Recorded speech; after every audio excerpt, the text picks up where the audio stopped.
यहीं नियाजीपुर के अखाड़े में पसीने की हर बूंद इतिहास लिखती है और अब इस मिट्टी में उतर चुके हैं भारत के साथ नेपाल के भी पहलवान। 1978 से उस समय के तत्कालीन अध्यक्ष हुआ करते थे स्वर्गीय परशुराम पाठक, जिन्होंने इस खेलकूद महोत्सव का शुभारंभ किया था और वहीं से अनवरत चलते आ रहा है। उनके देहांत एक पारंपरिक है जो चलती रहनी चाहिए, विलुप्त नहीं होना चाहिए।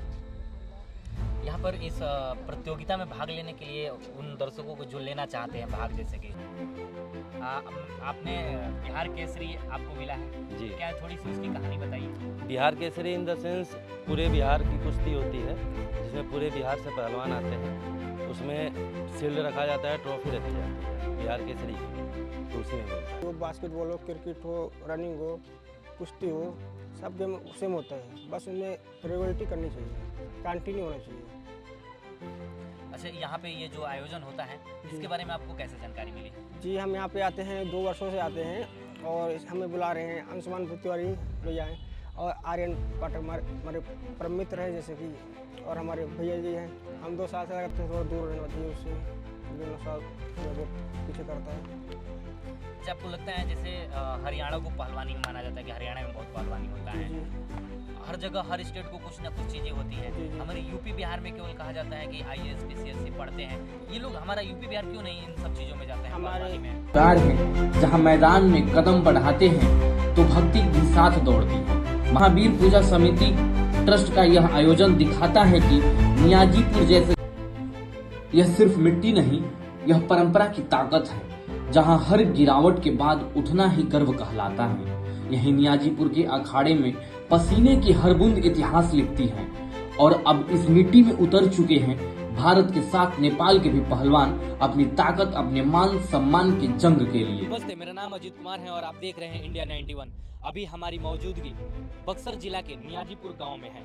आप मेरे पीछे ये बोर्ड देख सकते हैं जिसपे नियाजीपुर गए हैं। यहाँ से नियाजीपुर गांव 0 किलोमीटर है। यहाँ पे महावीर पूजा सेवा समिति के द्वारा कार्यक्रम किया जाता है। हर साल जो कार्यक्रम किया जाता है वो अब केवल राज्य स्तरीय नहीं रह गया है, इस बार का कार्यक्रम अंतर्राष्ट्रीय स्तरीय बन चुका है।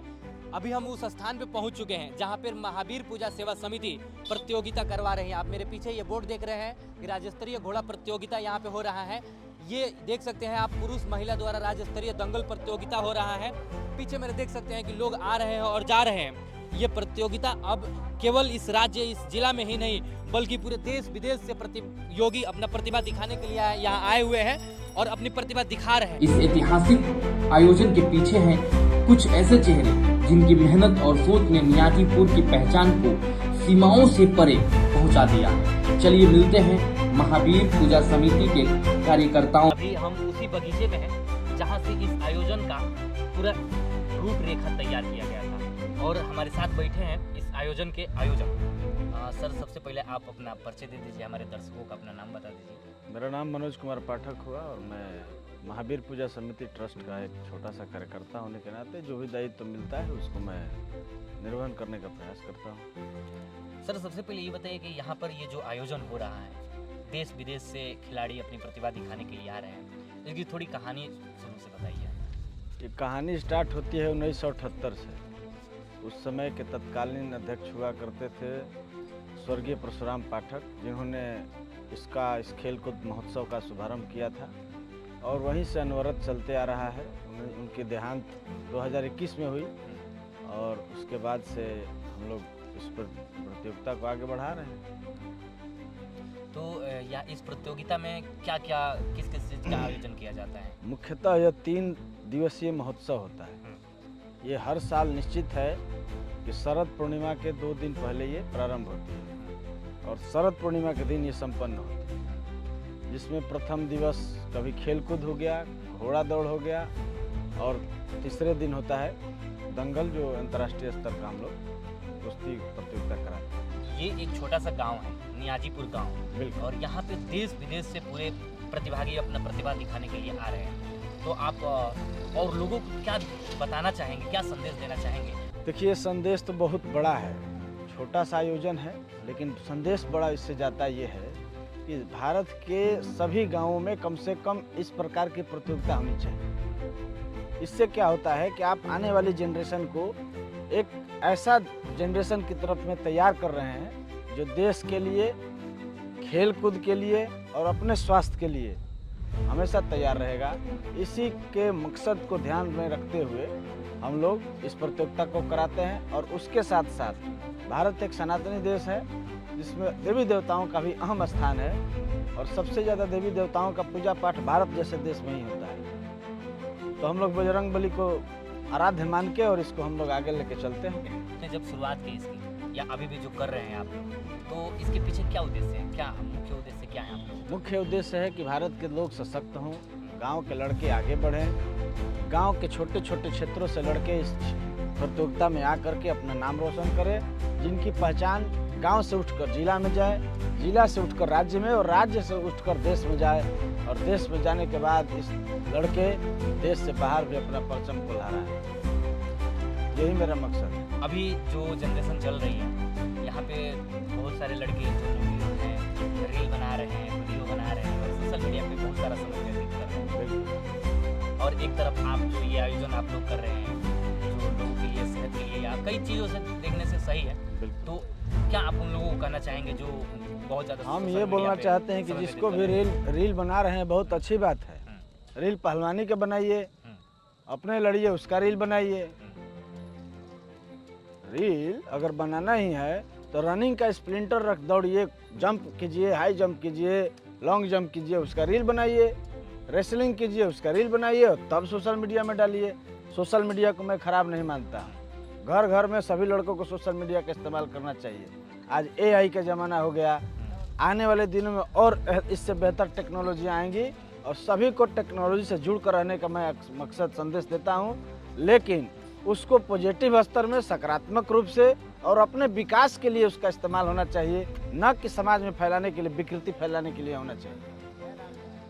आप लोग जब से ये आयोजन कर रहे हैं तब से अब तक क्या लगा कि हमें इस चीज़ में बदलाव करना चाहिए? कुछ ऐसा होगा जिसमें बदलाव करने की ज़रूरत हो? नहीं, पारंपरिक हम लोग का खेल कूद था, दंगल, कुश्ती पारंपरिक खेल कूद है। आज से नहीं, हमारे बाप दादाओं ने भी, उससे पहले भी कई पीढ़ियों ने इसको लेकर चला और इसको मरने नहीं देना है, जीवंत रखना है। घुड़दौड़ और हमारे छोटे छोटे गांव के क्षेत्रों में एथलेटिक्स के कोई गेम होती नहीं, लेकिन हम लोग उस सारे गेमों को लेकर चलते हैं। घोड़ा दौड़, लंबी कूद, ऊंची कूद, 6000, 5000 मीटर की दौड़, 3000 मीटर की दौड़, 100 मीटर की दौड़, जो छोटे छोटे बच्चों को भी हम लोग दौड़ाते हैं जिनका मनोबल हाई रहे। गोला फेंकना, भाला फेंकना, इन सभी खेलों का भी आयोजन हम लोग लेके चलते हैं कि सारी प्रतियोगिताएं पारंपरिक हैं, जो चलती रहनी चाहिए, विलुप्त नहीं होना चाहिए।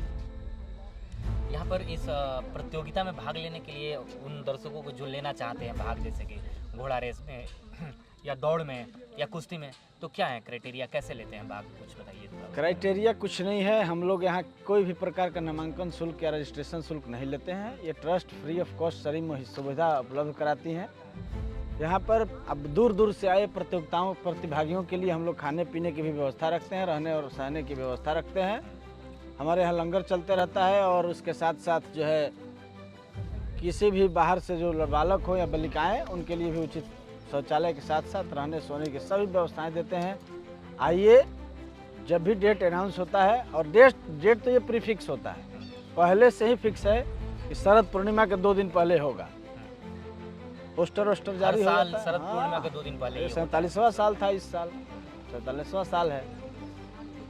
अच्छा, इतना बड़ा ये आयोजन किया जा रहा है यहाँ पे, तो इस आयोजन के लेके मेरे मन में एक सवाल उठ रहा है कि इस आयोजन के सेफ्टी के लिए क्या तरकीब अपनाते हैं आप लोग, कैसे सेफ्टी, क्योंकि बहुत सारी भीड़ जुटती है, हुजूम जुटता है, कुछ भी हो सकता है, दंगा हो सकता है, तो इसके लिए क्या सुरक्षा के पूरा इंतजाम मुहैया सरकार, हमारा जिला प्रशासन करती है। हम लोग आवेदन दे करके और इसको जिला प्रशासन से परमिशन ले करके, और जिला प्रशासन समुचित सुरक्षा के साथ किसी प्रकार का कोई यहाँ पर दुर्भावना के साथ कोई व्यवहार न कर सके, सभी के साथ उचित व्यवस्था में हम लोग रहते हैं और प्रशासन इसके लिए पूरी मुस्तैद है। जिला प्रशासन को मैं धन्यवाद देता हूँ जो इतना बड़ा हमको आयोजन कराने में सहयोग देते। मेरा नाम पड़ेगा अंशुमान तिवारी, मैं बिहार का रहने वाला हूँ।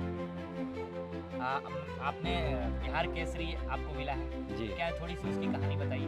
Bihar Kesari in the sense पूरे बिहार की कुश्ती होती है, जिसमें पूरे बिहार से पहलवान आते हैं। उसमें शील्ड रखा जाता है, ट्रॉफी रखी जाती है बिहार केसरी की, तो उसी में मिलता है। और मैंने सुना कि साक्षी मलिक के हस्बैंड के साथ आपने खेला है, क्या है जी। उसकी भी थोड़ी कहानी शुरुआत में बता दीजिए। वो तो नेशनल का कंपटीशन हो गया, नेशनल में सारे मेडलिस्ट मिलते हैं, सबकी बाउट होती है आपस में, जो जीतता है आगे निकलता है। तो आप यहाँ पे जो महावीर समिति ट्रस्ट है ये यहाँ पे कैसे भूमिका निभाते हैं और क्या करते हैं? जी, मनोज भैया हमारे बड़े भैया हैं, और ऐसा दंगल प्रतियोगिता पूरे बिहार में कहीं नहीं होता है। जो सेवा, आदर, सत्कार नियाजीपुर की जनता देती है हमें, खाना पीना रहना, ऊपर से इतनी अच्छी व्यवस्था, वो इधर हम लोगों को कहीं नहीं मिलता है। तो क्या है इसकी प्रक्रिया, जैसे खेलते हैं खिलाड़ियों के बारे में बताइए, यहाँ पे जो आयोजन हुआ था उसके बारे में थोड़ा बताइए। यहाँ बड़े से बड़े पहलवान आते हैं, भारत केसरी, उत्तर प्रदेश केसरी, पंजाब केसरी, इंटरनेशनल पहलवान भी आए हुए हैं इस अखाड़े पे। तो यहाँ ये एक तरह से अब नियाजीपुर का जो दंगल है वो अंतर्राष्ट्रीय लेवल का पहुँच चुका है। अब ये दंगल कोई छोटा मोटा दंगल नहीं है, ये विराट दंगल है। तो आप रेफरी की भूमिका कैसे निभाते हैं? जैसे मान लीजिए दो पहलवान कुश्ती कर रहे हैं तो किस प्रकार से भूमिका निभाते हैं और क्या करते हैं, कैसे होता है उसमें? रेफरी का मतलब होता है जो निर्णायक फैसला लेने वाला। जब दो पहलवान लड़ रहे हैं तो सारी जनता को दाव पे सब कुछ नहीं पता रहता है, तो वो सारी चीज़ें रेफरी पे निर्भर रहता है, तो यही काम होता है। मेरा नाम जीशान बेग पहलवान अयोध्या केसरी, मैं यूपी से लड़ता हूँ। मैं नेशनल में ब्राउन्स मेडल है मेरा, 7 बार यूपी से गोल्ड है यूपी से गोल्ड है 7 बार आपका। जी, 74 kg में। और मैं प्रैक्टिस करता हूँ दिल्ली हनुमान अखाड़े में। अच्छा ये बताइए, आपकी जो लड़के नए नए पहलवानी में आना चाहते हैं जी जी। उनको किन किन बातों को ध्यान रखना होगा, कैसे आएंगे यहाँ तक, कैसे पहुँचेंगे यहाँ तक? पहली बात तो भाई कुश्ती में जो है उसमें एक वो रहता है अपना सोने का, खाने की ब्रह्मचर्य जैसे रहती है वो करना ज़रूरी है। और तो नशे पत्ते से थोड़ा दूर रहना चाहिए उससे, जो नशा जो पीछे करता है। अच्छा आपको लगता है जैसे हरियाणा को पहलवानी में माना जाता है कि हरियाणा में बहुत पहलवानी होता है, जी हर जगह हर स्टेट को कुछ ना कुछ चीज़ें होती हैं। जी, जी। हमारे यूपी बिहार में केवल कहा जाता है कि IAS PCS से पढ़ते हैं, ये लोग हमारा यूपी बिहार क्यों नहीं इन सब चीज़ों में जाते हैं पहलवानी में? हमारे यूपी पहलवान में जो ऐसा है कि वहाँ पे सपोर्ट कम मिलता है। हरियाणा, दिल्ली, पंजाब में ऐसा है कि मतलब कि वहाँ पे पब्लिसिटी, वहाँ के कोचेस, वहाँ के आवाम जनता भी सपोर्ट करती है। वहाँ पे उन्हें रेगुलरिटी कंटिन्यू मिलता रहता है। और हमारे यहाँ ऐसा है कोई सपोर्ट करने वाला नहीं होता है। अच्छा हमारे स्टेट में, यूपी बिहार जो स्टेट है हमारे, इन स्टेटों में क्या ऐसी चीज़ हो जाएगा तो जहाँ के यहाँ के लड़के पहलवानी में भी अच्छे आने लगेंगे, खेल कूद में आने लगेंगे, क्या अच्छा होना चाहिए आप? जैसे यहाँ पे एक अपना ग्राउंड बनवाना चाहिए, उसमें हर गेम रखना चाहिए। गेम तो कोई भी हो, बास्केटबॉल हो, क्रिकेट हो, रनिंग हो, कुश्ती हो, सब गेम सेम होता है, बस उनमें रेगुलरिटी करनी चाहिए, कंटिन्यू होना चाहिए। अच्छा यहाँ पे ये जो आयोजन होता है इसके बारे में आपको कैसे जानकारी मिली? जी, हम यहाँ पे आते हैं 2 वर्षों से आते हैं और हमें बुला रहे हैं अंशुमान तिवारी भैया हैं और आर्यन पाठक हमारे परम मित्र हैं जैसे कि, और हमारे भैया जी हैं। हम 2 साल से लगातार यहाँ पे आते हैं और हमारा ये भाईचारा मतलब जैसे घर की तरह हुआ है। हम आते हैं, एक दिन पहले भी आते हैं और एक दिन रहते हैं यहाँ पे, कोई दिक्कत नहीं होती हमें। खाना पीना व्यवस्था हर एक चीज़, दूध दही सब मिलता है हमें, प्रैक्टिस करने को भी मिलता है, कोई भी दिक्कत नहीं, हमारे घर की तरह ये सब हो गया है। अब तो हम कंटिन्यू आते ही भी रहेंगे। यहाँ पे जैसे कि विजुअल में दिख रहा है नेपाल से भी खिलाड़ी खेलने के लिए आ रहे हैं, तो क्या है जी, जैसे- यहाँ नेपाल से भी खिलाड़ी आए थे, यहाँ पे जावेद गनी भी आए थे, पहलवान मौसम अली भी आए थे। अभी इंशाल्लाह अगले साल आएंगे तो लेके आएंगे हम थापा को, पूरी कोशिश करेंगे थापा पहलवान को लेके आएंगे। एक प्रतियोगिता नहीं, ये आस्था की भीड़ है, ये आस्था की दौड़ है, ये परंपरा की पुकार है। जहाँ मैदान में कदम बढ़ाते हैं तो भक्ति भी साथ दौड़ती है। महावीर पूजा समिति ट्रस्ट का यह आयोजन दिखाता है कि नियाजीपुर जैसे छोटे गांव की मिट्टी से भी अंतर्राष्ट्रीय स्तर पहचान की खुशबू उठ सकती है।